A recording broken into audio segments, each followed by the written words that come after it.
ಮೇಲ್ದಂಡೆ ಯೋಜನೆಯ ಮುಖ್ಯ ಕಾಲುವೆಯು ಭದ್ರಾ ಜಲಾಶಯದಿಂದ ಪ್ರಾರಂಭವಾಗಿ ಚಿಕ್ಕಮಗಳೂರು ಜಿಲ್ಲೆಯ ತರೀಕೆರೆ ತಾಲೂಕಿನ ಲಕ್ಕವಳ್ಳಿ, ಲಿಂಗದಹಳ್ಳಿ, ತರೀಕೆರೆ, ಕಸಬಾ, ಅಮೃತಪುರ, ಅಜ್ಜಂಪುರ ಗ್ರಾಮ ಪಂಚಾಯಿತಿಗಳ ವ್ಯಾಪ್ತಿಯಲ್ಲಿ ಹಾದು ಹೋಗಿದ್ದು, ಸರ್ಕಾರದ ನಿರ್ದೇಶನದಂತೆ ಡಿಸೆಂಬರ್ 29ರಂದು ಶಾಂತಿಪುರ ಪಂಪ್ ಹೌಸ್ 1ರ ಜಂಬದಹಳ್ಳ ಅಕ್ವೆಡಕ್ಟ್, ತರೀಕೆರೆ ರೈಲು ಸೇತುವೆ, ಬೆಟ್ಟ ತಾವರೆಕೆರೆ ಪಂಪ್ ಹೌಸ್ 2, ಅಜ್ಜಂಪುರ ಸುರಂಗದ ಮೂಲಕ ಹೆಬ್ಬೂರು ಗ್ರಾಮದ ಹತ್ತಿರದ ವೈ ಜಂಕ್ಷನ್ ಮುಖಾಂತರ ನೀರನ್ನು ಹರಿಸಲಾಗುವುದು.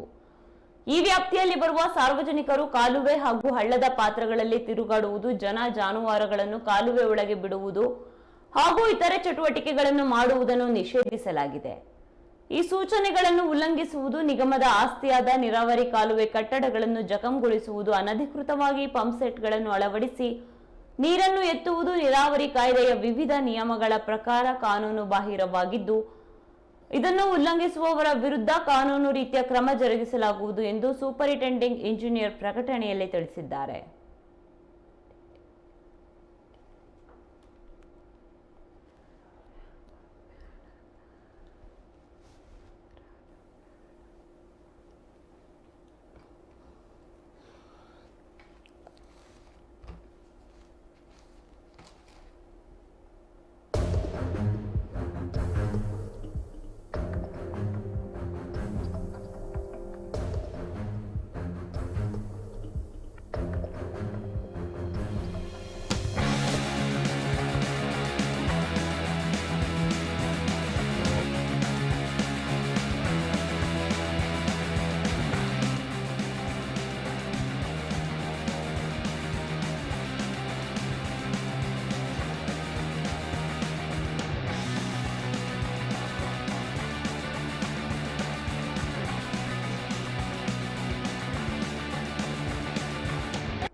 ಭದ್ರಾ ಮೇಲ್ದಂಡೆ ಯೋಜನೆಯ ಮುಖ್ಯ ಕಾಲುವೆಯಿಂದ ಡಿಸೆಂಬರ್ 29ರಂದು ನೀರು ಹರಿಸಲು ನಿರ್ಧರಿಸಲಾಗಿದೆ.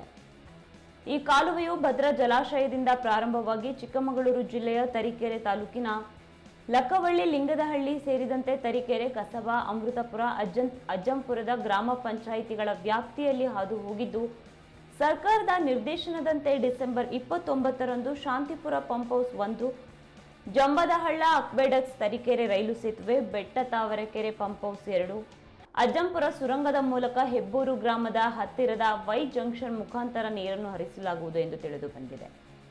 ಈ ವ್ಯಾಪ್ತಿಯಲ್ಲಿ ಬರುವ ಸಾರ್ವಜನಿಕರು ಕಾಲುವೆ ಹಾಗೂ ಹಳ್ಳದ ಪಾತ್ರಗಳಲ್ಲಿ ತಿರುಗಾಡುವುದು, ಜನ ಜಾನುವಾರುಗಳನ್ನು ಕಾಲುವೆ ಒಳಗಡೆ ಬಿಡುವುದು ಹಾಗೂ ಇತರೆ ಚಟುವಟಿಕೆಗಳನ್ನು ಮಾಡುವುದನ್ನು ನಿಷೇಧಿಸಲಾಗಿದೆ ಎಂದು ಪ್ರಕಟಣೆಯಲ್ಲಿ ತಿಳಿಸಲಾಗಿದೆ.